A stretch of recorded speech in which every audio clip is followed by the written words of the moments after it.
This behind me may look to you like a pedestrian walkway. In fact, it may even look to you like a market, but that's not what it is. It's actually a road. You can see a vehicle behind me, and not just a single lane, but it's supposed to be a two-way traffic. It is a main road leading off the traffic light at the intersection in the heart of Ashaiman in the Greater Accra region. This road this way leads to Lebanon, to Katamaso, Apollonia, and so on, to Zainu as well. And behind me is a traffic light, a very busy traffic light, in the heart of Ashaiman. A few months ago, or several months ago rather, there was a nasty accident here where a vehicle rolled over these hawkers here.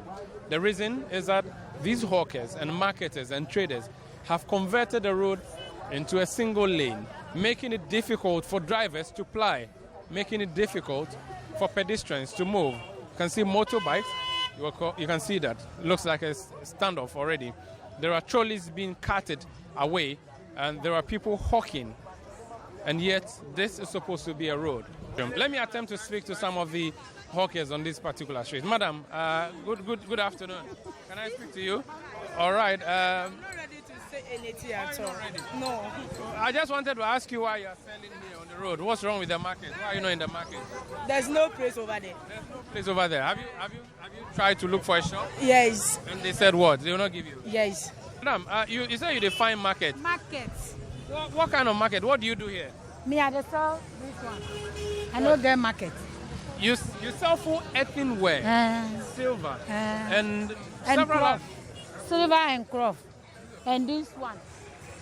Okay, you sell these stuff in the middle of the road, on the pavement. So where you have parked, if I were walking through Ashaiman, this is where I should be walking. You have put your wares there. How do I walk if I wanted to walk in Ashaiman Street? You go walk for here. Yeah, but it is the road. This is where the cars are supposed to park. And then me are there here. I know the road. Yeah, but if you did there, and I'm supposed to walk, and now I have to walk where the cars are walking, they'll hit me.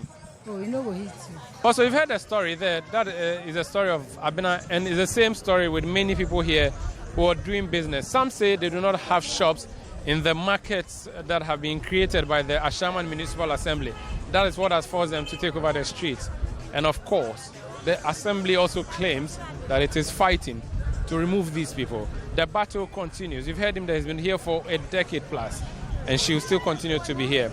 It's a brisk business that is happening on the streets of Ashaiman here in the Greater Accra region. The government says it has drastically reduced the country's unemployment rate by creating about 611,000 jobs, with 397,000 of these jobs being in the formal sector.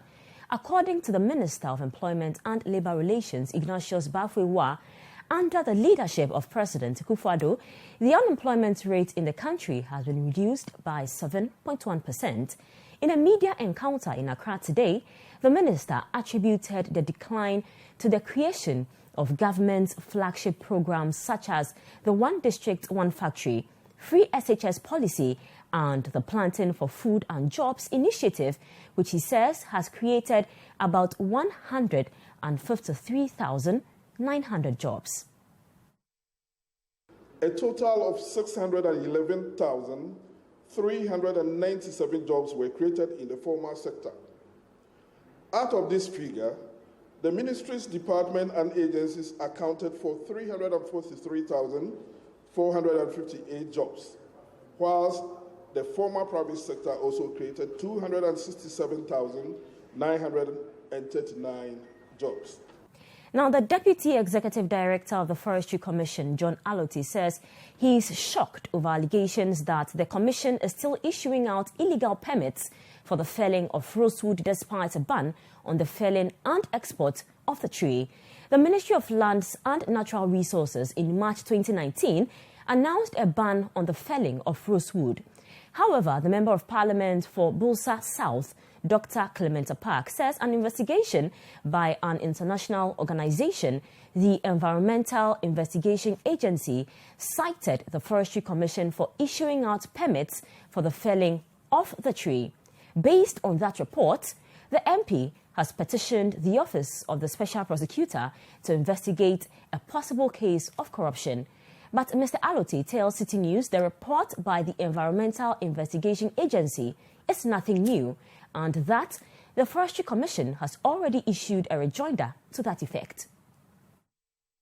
I was surprised because the Forestry Commission is not issuing permits. The Commission doesn't issue permits. Permits are issued by the ministry, and the ministry, after the minister himself held a press conference and said he has placed a ban, has not issued any further permits. So I don't know where this is coming from. Now to some other stories. The Ghana Education Service, the GES, has suspended its compulsory life insurance policy with SIC for all public school teachers for the month of August. The suspension of the controversial policy is to allow GES to further engage teachers who have kicked against the policy.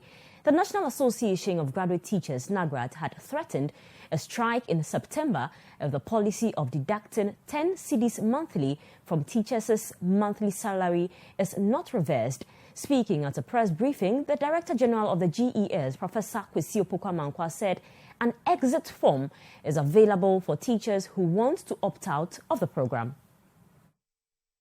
The government in 2018 secured a life insurance package with SIC Life Company Limited for all workers of the Ghana Education Service. Under the package, any GES worker who dies or falls ill critically would be given a cover up to 18,000 cedis dependent on the medical condition. For teachers to benefit, they would have to pay a 10 cedi monthly premium. This will qualify beneficiaries to take home 18,000 cedis for life cover, up to 18,000 cedis for permanent disabilities, and up to 9,000 cedis for critical illness. Teachers on the policy are also entitled to 10% cashback every 3 years. Some teachers have threatened to embark on a nationwide demonstration if GES goes ahead to deduct the insurance premium from the salaries of members. Members of Pressure Group Forum for Justice subsequently appealed to the government through the Education Minister, the GES Council,